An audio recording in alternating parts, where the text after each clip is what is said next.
मान लेते हैं आपके अट्रैक्टिव थंबनेल को देख के किसी ने आपकी वीडियो पे क्लिक कर दिया और वीडियो क्लिक करने के बाद उसको कुछ ऐसी आवाज सुनाई देती है, हेलो दोस्तों, welcome back to my YouTube channel. क्या लगता है उस बंदे को इस वीडियो को क्लोज करने में कितना ही टाइम लगेगा? 3 सेकंड से भी कम। और आप लोगों की वीडियोस के साथ एक्चुअल में कुछ ऐसा ही होता है। वीडियो ओपन करते ही लोग आपकी वीडियो को सबसे पहले आपकी वॉइस ओवर की क्वालिटी से जज करते हैं, और अगर आपकी वॉइस ओवर की क्वालिटी अच्छी नहीं हुई तो भले ही आपने गॉड लेवल एडिटिंग क्यों ना की हो, लोग आपकी वीडियो को उसी टाइम बंद करके दोबारा स्क्रॉल करना स्टार्ट कर देंगे, क्योंकि कोई भी इंसान अपने कानों को तकलीफ नहीं पहुंचाना चाहता। अब आप लोगों के दिमाग में आ रहा होगा कि मेरी तो आवाज ही खराब है, या मैं तोतला बोलता हूँ, या फिर मैं तो मार्केट एरिया में रहता हूँ, मेरी वॉइस में तो बैकग्राउंड नॉइज आएगी। तो let me tell you, this all are excuses. इन सब का एक सॉल्यूशन है, और वो जानने के लिए आपको वीडियो को एंड तक देखना पड़ेगा। वीडियो के एंड में एक गिव अवे भी है जिसमें आपको एक माइक मिलने वाला है। तो बिना किसी देरी के शुरू करते हैं।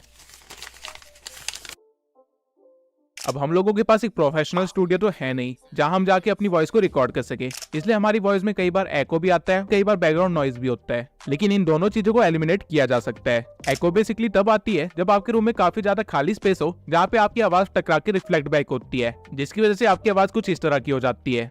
तो कैसी लगी मेरी आवाज? अब आप में से हर कोई अपनी वॉइस एक अलग जगह पे रिकॉर्ड करता है, तो एको को टैकल करने के लिए आपको अपनी जगह पे बस साउंड एब्जॉर्बर्स लगवाने पड़ेंगे। अगर आपका रूम बड़ा है और खाली है तो उसमें कर्टेन्स लगा दीजिए, और आसपास जितने हो सकते हैं उतने कपड़े फैला दीजिए, या फिर अपने रूम में सामान भर लीजिए जिससे आपका रूम खाली ना रहे। रूम जितना भरा हुआ होगा उसमें उतनी ही कम आवाज रिफ्लेक्ट बैक होगी और आपकी वॉइस में एको उतना ही कम होगा। और अगर आप एक प्रोफेशनल स्टूडियो बनाने का सोच रहे हैं तो आप ये अकाउस्टिक साउंड पैनल्स भी इस्तेमाल कर सकते हैं, जिससे आपकी वीडियोस काफी ज्यादा प्रोफेशनल भी लगेगी और आपकी आवाज एको भी नहीं होगी। आप जहाँ पे भी खड़े होकर अपनी वॉइस रिकॉर्ड करने वाले हो उसके सामने वाली दीवार पे आपको ये साउंड पैनल्स लगाने हैं, और आपके आसपास जो भी दीवार या दरवाजा हो उस पे ये साउंड पैनल्स लगा देना ताकि आपकी आवाज रिफ्लेक्ट बैक ना कर पाए। इसके सिवाय अगर आपको एक सस्ता जुगाड़ चाहिए स्टूडियो का, तो आप क्या कर सकते हैं कि आप अपनी अलमारी को खोल सकते हैं और वहाँ पे खड़े होकर अपनी वॉइस रिकॉर्ड करना स्टार्ट कर सकते हैं। अलमारी के अंदर कपड़े भरे हुए होंगे तो वो as a sound absorber work करेंगे, और अलमारी की स्पेस कम होगी तो वहाँ पे रिफ्लेक्ट करने के लिए ज्यादा एरिया मिलेगा ही नहीं।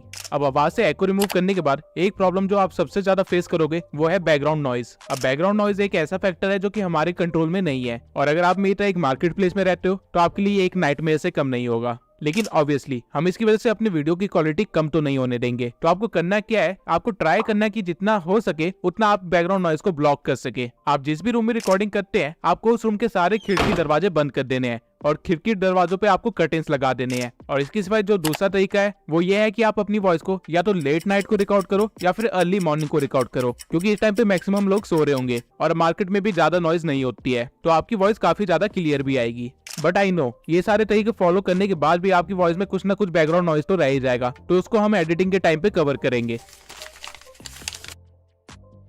अब अपने रूम या स्टूडियो को सेटअप करने के बाद आपको अपने डिवाइस को सेटअप करना है एक अच्छी वॉइस के लिए। अब बड़े यूट्यूबर्स तो माइक का इस्तेमाल करते हैं अपनी वॉइस को रिकॉर्ड करने के लिए, and I will not lie to you, but mic से काफी ज्यादा फर्क आता है आपकी वॉइस में। फॉर एग्जाम्पल, अब ये ऑडियो मैं बिना किसी माइक के रिकॉर्ड कर रहा हूँ, और यह है मेरी ऑडियो माइक के साथ। अब जिस माइक का इस्तेमाल मैं करता हूँ वो है बोया M1, क्योंकि ये काफी ज्यादा अफोर्डेबल भी है और काफी ज्यादा एफिशिएंट भी है। और अगर आपके पास पैसे हैं इन्वेस्ट करने के लिए तो I will really prefer you to invest in a mic. लेकिन अगर आपके पास पैसे नहीं है तो भी कोई प्रॉब्लम वाली बात नहीं है।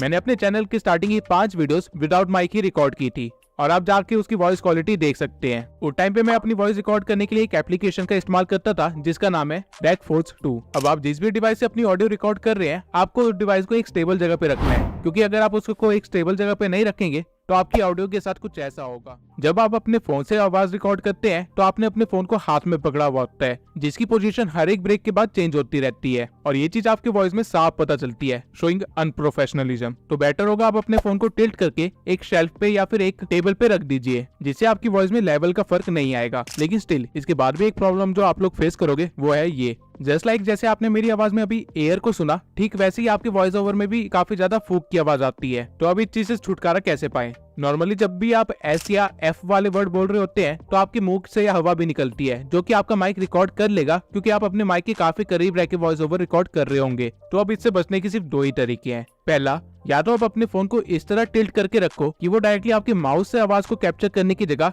नीचे से आवाज को कैप्चर करे, इससे आपके वॉइस ओवर में फूक वाला एलिमेंट नहीं आएगा। और दूसरा तरीका ये है कि आप थोड़े से पैसे खर्च करके एक माइक कवर खरीद लो, जो कि एज ए फिल्टर काम करेगा आपके वॉइस ओवर के लिए, और आपके मुंह से फूक वाली आवाज बिल्कुल भी कैप्चर नहीं होगी। लेकिन अगर आप पैसे खर्च नहीं करना चाहते हैं तो एक बहुत ही सस्ता जुगाड़ है। आपको सर्दी में पहनने वाले सॉक्स को लेना है और उससे अपने फोन के माइक को कवर कर लेना है और उसके बाद अपनी रिकॉर्डिंग स्टार्ट करनी है। ये भी बिल्कुल सेम काम ही करेगा और बिना पैसे खर्च हुए आप अपनी आवाज से फूक वाला एलिमेंट गायब भी कर लोगे। अब एको, बैकग्राउंड नॉइज, वॉल्यूम के लेवल और एयर को कंट्रोल करने के बाद जिस चीज का आपको ध्यान रखना है वो है आपका पोस्चर।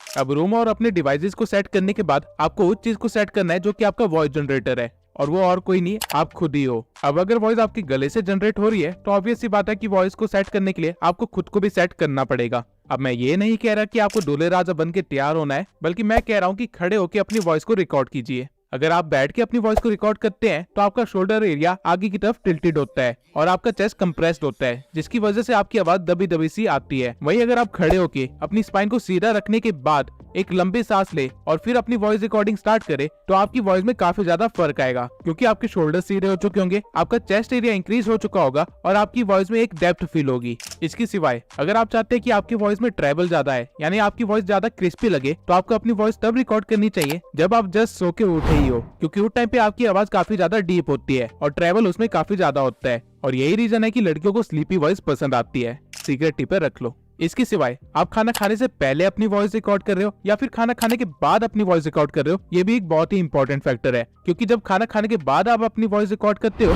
तो आपका स्टमक एरिया भरा हुआ होता है, तो जो वॉइस जनरेट होती है वो आपकी नाक से होती है, जो कि तीखी टाइप की होती है। आपने बड़े बुजुर्गों को तो बोलते हुए सुना ही होगा कि ये अपनी नाक से बोलता है, और इस तरह के लोगों को काफी ज्यादा एग्रेसिव भी माना जाता है क्योंकि इनकी आवाज ही तीखी होती है। ह्यूमन वॉइस एक बहुत ही ज्यादा ऑर्गेनाइज सिस्टम है जो कि आपके एब्डोमिनल रीजन से लेके आपकी नाक तक के सारे ऑर्गन का इस्तेमाल करती है। अगर आप सही तरीके से प्रैक्टिस करें तो इवन आप अपनी वॉइस को चेंज भी कर सकते हैं, लेकिन ये इस वीडियो का टॉपिक नहीं है। तो आपको बस इतना ध्यान रखना है कि आप खड़े होके अपनी स्पाइन को सीधा करके एक लंबी सांस लेने के बाद अपनी वॉइस को रिकॉर्ड करें, और अगर आप अपनी वॉइस में थोड़ा सा स्पाइस अप देना चाहते हो तो सोने के बाद अपनी वॉइस को रिकॉर्ड करना। इस सब के अलावा जब आप अपनी वॉइस को रिकॉर्ड कर रहे हो तो बीच बीच में पानी पीते रहना, वरना आपकी आवाज काफी ज्यादा ड्राई लगेगी, यानी कि आपकी वॉइस में एनर्जी कम होते हुए फील होगी। अब हमने सेटअप करने वाली जितनी भी चीजें थी वो सारी तो सेटअप कर ली, लेकिन अब आपको जिस चीज पे काम करना है वो है आपका वे ऑफ कम्युनिकेशन। क्या आपको पता है कि जब आप अपनी नॉर्मल लाइफ में बात कर रहे होते हो तो आप अनजाने में ही 3 ऐसे फैक्टर्स का इस्तेमाल करते हो जो कि आप वॉइस ओवर के टाइम भूल ही जाते हो।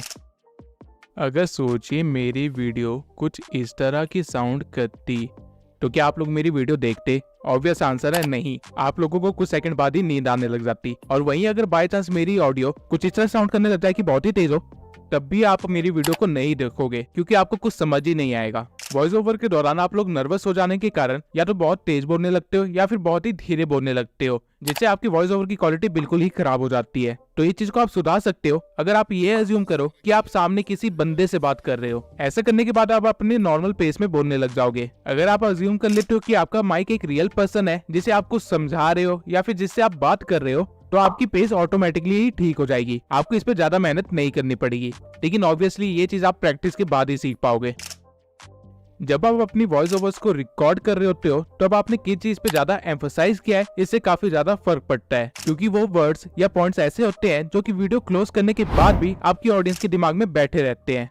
लेकिन किसी वर्ड को या सेंटेंस को एम्फसाइज कैसे करे? उसे ज्यादा जोर से बोल के नहीं, बल्कि सही ब्रेक लेके। अगर मैं अपने सेंटेंसेस को ऐसे बोलने लग जाऊं तो ये एम्फसाइज नहीं होगा बल्कि शाउटिंग होगी, लेकिन वही अगर मैं अपने सेंटेंस को कुछ इस तरह बोलूं तो ये एम्फसाइज करना होगा।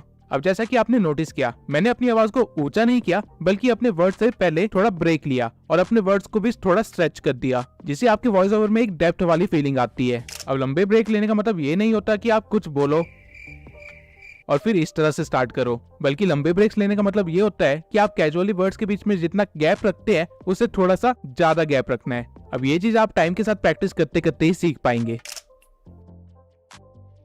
सोचो अगर वीडियो कुछ इस तरह चले जहाँ पे पेस भी ठीक है, वर्ड्स को एम्फसाइज भी कर रहे हैं, तो क्या मजा आएगा।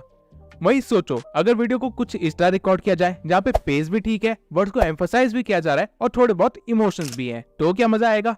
बिल्कुल आएगा। बस आपको भी अपनी वॉइस ओवर में यही करना है। बजाय एक नॉर्मल स्क्रिप्ट को पढ़ के उसे रिकॉर्ड करने की जगह उसको इस तरह बोलो जैसे कि आप एक स्टोरी सुना रहे हो, तब आपकी वॉइस ओवर में इमोशंस भी इन्वॉल्व हो जाएंगे और इससे आपका वॉइस ओवर 10x बेटर हो जाएगा। 90% यूट्यूबर्स यही करते हैं कि वो स्क्रिप्ट पढ़ रहे होते हैं, जिसकी वजह से उनकी आवाज बिल्कुल एक नॉर्मल टोन में चल रही होती है और वो कुछ मिनट्स के बाद बहुत ही ज्यादा बोरिंग लगने लगती है। वहीं अगर आपकी आवाज कभी ऊपर हो रही है, कभी नीचे हो रही है, कभी एक्साइटमेंट के साथ आ रही है, कभी क्यूरियोसिटी हो रही है, तो सोचो आपकी वीडियो कितनी बेटर बनेगी। अब हो सकता है ये आपको थोड़ा बहुत ड्रामेटिक लगे, लेकिन यही चीजें आपकी ऑडियंस को आपकी वीडियो में बनाए रखती है। आपको बस इसको ज्यादा नहीं करना है, लेकिन थोड़ा इस वे में करना है कि क्यूरियोसिटी दिखा पाओ, इमोशंस दिखा पाओ, जैसे कि मैं अभी कर रहा हूँ। अब अभी तक मैंने आपको जितने भी पॉइंट्स बताए वो सारे आपकी वॉइस रिकॉर्ड करने के लिए थे और ये सिर्फ 50% ही काम था। अब बचा हुआ 50% करेंगे हम एडिटिंग। अब अगर आप एक फोन यूजर है तो मैं आपको सजेस्ट करूंगा कि लेक्सिस ऑडियो एडिटर को डाउनलोड कर लीजिए, और अगर आप एक पीसी यूजर है तो मैं आपको सजेस्ट करूंगा कि आप ऑडेसिटी को डाउनलोड कर लीजिए। ये दोनों ही काफी इजी टू यूज है और काफी ज्यादा एफिशिएंट भी है। लेक्सिस ऑडियो एडिटर को इंस्टॉल करने के बाद आप अपनी ऑडियो को यहाँ से इंपोर्ट कर सकते हैं और फिर यहाँ पे 3 डॉट्स को क्लिक करने के बाद आपको इफेक्ट्स में चले जाना है, जहाँ पे आपको कई सारे इफेक्ट्स मिल जाएंगे जो आप अपनी वॉइस ओवर में दे सकते हैं। आपको ऑडेसिटी में ये फीचर यहाँ पे मिलेगा। अब मैं सारे इफेक्ट्स के बारे में तो बात नहीं करूंगा, लेकिन जो इफेक्ट्स आप बार बार यूज करोगे और जो आपकी वॉइस ओवर के लिए एक्चुअल में जरूरी है, मैं उनको एक्सप्लेन कर देता हूँ। सबसे पहला है हमारे पास नॉर्मलाइज, जिससे अगर आपकी वॉइस ओवर की वॉल्यूम बहुत ही ज्यादा है तो उसे आप कम कर सकते हैं। जैसा कि आप देख सकते हैं कि ये स्पाइक्स कितने ज्यादा कम हो गए हैं। उसके बाद है हमारे पास पिच। अगर आप एक टीनेजर है या फिर एक बच्चे हैं और आप चाहते हैं कि आपकी वॉइस ओवर में थोड़ा सा दम लगे, तो आप अपनी पिच वाली स्लाइड को इस साइड को ड्रैग कर सकते हैं। अब इस चीज को ज्यादा मत करना, वरना आपकी वॉइस ही खराब हो जाएगी। वहीं अगर आपकी वॉइस कुछ ज्यादा ही डीप है या फिर कुछ ज्यादा ही गहरी है, तो इस स्लाइडर को आप राइट साइड को ड्रैग कर सकते हो, जिससे आपकी वॉइस में थोड़ा सा कार्टूनिश या बच्चों वाला इफेक्ट आ जाता है। अगेन इसको ज्यादा ड्रैग नहीं करना है, वरना वॉइस खराब हो जाएगी। ये आप अपनी वॉइस के अकॉर्डिंग देख सकते हैं। पिच के बाद है हमारे पास नॉइज रिडक्शन। अब वीडियो की स्टार्टिंग में मैंने जो सारे ट्रिक्स बताए थे और जिसके बाद हमारे पास फिर भी बैकग्राउंड नॉइज बच गई थी, उसको आप यहाँ से रिमूव कर सकते हैं। जितना ज्यादा आप थ्रेशोल्ड को बढ़ाएंगे उतना ज्यादा ही वो बैकग्राउंड नॉइज को दबाएगा, लेकिन मेक श्योर ये भी अगेन ज्यादा मत करना, वरना वो आपकी वॉइस को भी कट करने लग जाएगा। उसके बाद है हमारे पास इक्वलाइजर एंड एम्पलीफायर। अब यही ग्राफ आपकी वॉइस के बेस एंड ट्रेबल को शो करता है। लेफ्ट साइड वाले जितने भी स्लाइडर्स है वो सारे आपके बेस को कंट्रोल करते हैं और राइट साइड वाले जितने भी है वो आपके ट्रेबल को कंट्रोल करते हैं। अब आप अपनी वॉइस के अकॉर्डिंग देख सकते हैं कि आपको बेस बढ़ाना है या ट्रेबल। अगर आप चाहते हैं कि आपकी वॉइस क्रिस्पी आए तो आप अपने ट्रेबल को बढ़ा सकते हैं। वहीं अगर आपको लगता है कि आपकी वॉइस ऑलरेडी काफी तीखी है तो आप अपने वॉइस में बेस को बढ़ा सकते हैं। अब ये टोटली आपके ऊपर है कि आपकी वॉइस कैसी है और आपको किस चीज को बढ़ाना है या कम करना है। अब इसके साथ आप आराम से एक्सपेरिमेंट कर सकते हैं और एक पूरा दिन लगा सकते हैं अपनी वॉइस को अच्छे से जानने के लिए, क्योंकि ये चीज आपको फ्यूचर में बहुत काम आएगी। अब इसके सिवाय यहाँ पे और कई सारे इफेक्ट्स हैं जिनको आप एक्सप्लोर कर सकते हैं, लेकिन इनकी जरूरत आपको नहीं पड़ेगी या फिर बहुत ही रेयरली पड़ेगी, तो ये टोटली आपके ऊपर है।